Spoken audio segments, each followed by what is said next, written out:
कहानी है रामपुर गांव की, जहां के मर्द महिलाओं को हमेशा नीचा दिखाने की कोशिश में रहते। अरे अभी तक खाना नहीं आया, क्या मुझे एक और शादी करने की जरूरत है? नहीं जी नहीं, ऐसा मत करना, वरना मैं कहाँ जाऊंगी। खाना लेकर मैं अभी आई जी। गांव की पंचायत में भी फैसले हमेशा औरतों के खिलाफ ही रहते। मैं जो फैसला सुनाता हूँ वो भगवान की आज्ञा होती है। इस लड़के ने अपने मन से शादी करके अच्छा नहीं किया। लड़के को घर भेज दो और इसकी शादी इसकी जाति की किसी लड़के से करवा दो, लेकिन ये लड़की, इसे तो गांव के बाहर निकाल दो। नहीं नहीं जमींदार साहब, ये क्या बोल रहे हैं? ऐसा नहीं हो सकता। मेरी बेटी मासूम है, इसे अच्छे बुरे की समझ नहीं है। अरे कहाँ जाएगी ये बेचारी? कहाँ जाएगी? इतनी चिंता है तो पूरे परिवार का गांव निकाला कर देते हैं। बेचारे पूरे बसे बसाए परिवार को गांव छोड़ना पड़ता है। चाहे जो हो, अगर बेटियों को कंट्रोल नहीं कर सकते तो गांव में रहने का कोई मतलब नहीं है। यहाँ औरतों को दब कर रहना होगा। कोई भी अपने हिसाब से कुछ नहीं कर सकता, सब ईश्वर की मर्जी से ही होगा। तभी गांव का एक आदमी दौड़ा दौड़ा आता है। सरपंच साहब, जमींदार साहब, वो कालिया है ना, उसकी बेटी पढ़ने के लिए शहर जा रही है। अच्छा, ये कब हो गया? और कालिया की हिम्मत कैसे हो गई ऐसा करने की? लेकर आओ उसे और उसकी बेटी को। बस फिर क्या था, हाजिर हो जाते हैं कालिया और उसकी बेटी सरपंच के सामने। अरे कालिया, ये क्या सुनने में आ रहा है? बेटी को इंजीनियर बना रहा है तू? और ये बता, गांव में तो स्कूल नहीं है, फिर कहां से इतनी क्लास पास कर गई तेरी बेटी? राधा, जो कि कालिया की बेटी है, उसे लगता है कि सरपंच उसकी तारीफ कर रहे हैं। सरपंच जी, मैंने ऑनलाइन पढ़ाई की है, डिस्टेंस लर्निंग से। सभी में मैंने अच्छे नंबर पाए हैं, जिसे देखते हुए शहर की इंजीनियरिंग कॉलेज में मुझे स्कॉलरशिप मिली है। वाह जी वाह, क्या होती है ये? पहले तो ये बताओ, फिर आगे की बात करते हैं। पूरा गांव राधा की बात सुन रहा था और राधा बोलती जा रही थी। तो ऐसे मैं फ्री में एक अच्छी शिक्षा लेकर गांव में जो कुछ परेशानियां हैं, जैसे बिजली, पानी और इंटरनेट जैसी समस्याओं के लिए काम करूंगी। मैं गांव को शहर से जोड़ने के लिए पुल का निर्माण करवाने का प्रस्ताव रखूंगी। मुझे पूरी उम्मीद है कि जल्द ही हमारा गांव भी तरक्की की राह पर चल पड़ेगा। राधा की बात सुनकर सारे गांव वाले ताली बजाने लगते हैं। सरपंच को समझ नहीं आता कि वो क्या करे। चुप रह नादान लड़की, गांव के खिलाफ जाने के लिए तुझे गांव से बेदखल कर दिया जाएगा, वो भी पूरे परिवार के साथ। और हाँ, अगर ठीक से गांव में रहना चाहती है तो ये पढ़ाई लिखाई छोड़ दे। हम तेरे लिए गांव का कोई होनहार लड़का देखेंगे। तभी गांव का एक आदमी बोल पड़ता है। अरे नहीं नहीं सरपंच जी, राधा बिटिया जो बता रही है, अगर वैसा हो जाए तो हम लोगों को पैसा कमाने के लिए बाहर नहीं जाना पड़ेगा। हाँ जी, और ना ही कोसों दूर पानी के लिए भटकना पड़ेगा। हमारे बच्चे भी अच्छी पढ़ाई कर सकेंगे और आगे बढ़ेंगे, ना कि हमारी तरह खेती करते बैठेंगे। क्यों गांव वालों, राधा बिटिया का साथ देना चाहिए ना। सरपंच देखता है कि गांव राधा के साथ है तो वो चुप हो जाता है। वो घर आकर अपने सलाहकार से बात करता है, जो बहुत ही चालाक किस्म का इंसान होता है।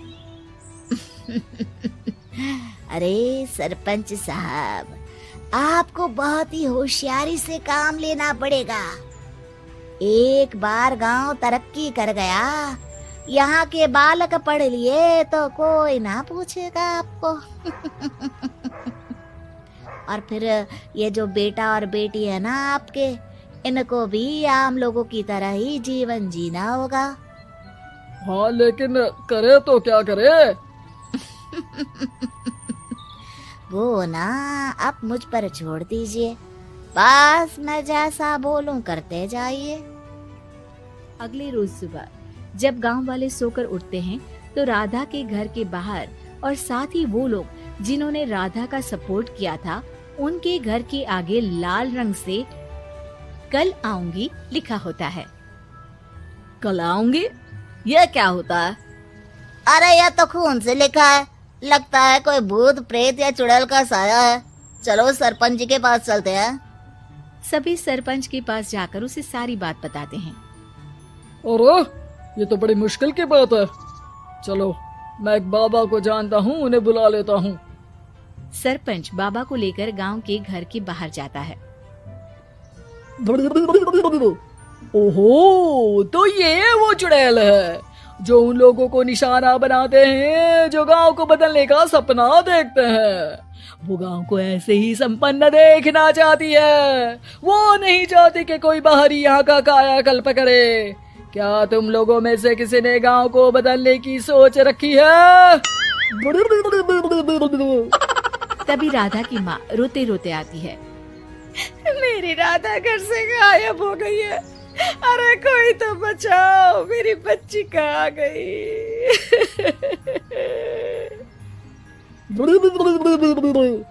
ले गई वो चुड़ैल, तेरी बच्ची को ले गई। अब वो उसे श्रापित करके छोड़ेगी, उस पर चुड़ैल का साया हो जाएगा। तभी बुरी सी हालत में राधा भी वहां आ जाती है। उसके बाल चुड़ैल की तरह फैले होते हैं और कपड़ों में खून लगा होता है। सभी राधा को देखकर डर जाते हैं। माँ, पता नहीं मुझे कौन उठा कर ले गया था। अरे दूर दूर हो जा चुड़ैल, अब हम लोग इस गांव में नहीं रुकेंगे। अरे कैसे बातें कर रहे हैं आप? कल तो आप मेरे भरोसे गांव का हुलिया बदलने, अपने बच्चों को पढ़ाने और तरक्की उन्नति की बात कर रहे थे, तो आज क्या हो गया आपको? ये फिर तुम लोगों को बहकाएगी। ये चुड़ैल गांव में आ चुकी है, ऐसे ही ये तुम्हारे घर के बच्चों को भी ले जाएगी। गांव वाले राधा को गांव से बाहर निकाल देते हैं। उसके माँ बाप रोते रहते हैं, लेकिन गांव वाले नहीं मानते। मैं भी अपनी बहन के साथ गांव के बाहर रहूंगा, लेकिन वो पढ़ाई नहीं छोड़ेगी। वहीं सरपंच के घर पर सलाहकार कहता है।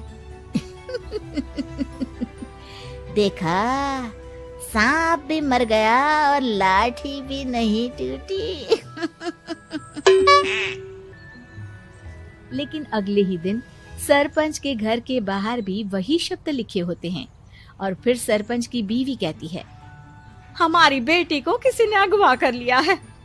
तभी राधा का भाई वहां आ जाता है। अरे गांव वालों, मैंने सरपंच जी की बेटी को देखा था।